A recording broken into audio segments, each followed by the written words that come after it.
Our Seeds of Faith for today is entitled Things to Remember During Typhoon Season. Now, there are about an average of 20 typhoons that visit the Philippines every year, and 5 of which are destructive as reported by the Asian Disaster Reduction Center. As always, a typhoon brings a negative impact in the economy of the country, which is largely agricultural. And sadly, a typhoon usually brings death.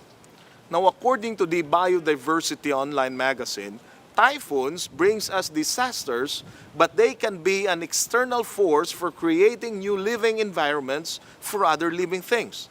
Strong external forces such as typhoons are sometimes necessary to maintain healthy ecosystems. Now, furthermore, we can see how God planned the complex ecosystem in which we live. Typhoons and low pressures play an important role in water circulation on Earth. If there is no low pressure, vapor will not be transported upward. As a result, it will not rain. And desertification, and that means fertile areas will become arid, will be accelerated in desert areas. In short, my friends, this means that if there are no typhoons on Earth, it will be more disastrous for all of us. So, if typhoons are part of God's creation, then we have to live with the perspective that it is part of our daily life. If we do not deny the existence of typhoons, we can mitigate its effects. How? What does the Bible say about it? This issue is deeply connected to biblical stewardship.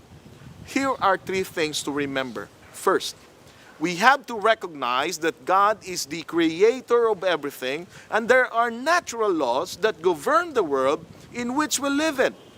If our governments will factor in the natural laws that govern this world, then they can plan accordingly. If our leaders know that people living in certain areas are susceptible to natural disasters, then they can make actions to mitigate it. Second, God has given us the responsibility to be responsible stewards.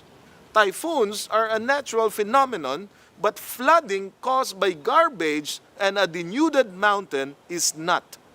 We cannot prevent typhoons, but we can prevent flooding. Let us be responsible with our garbage disposal, and we must make the effort to plant trees.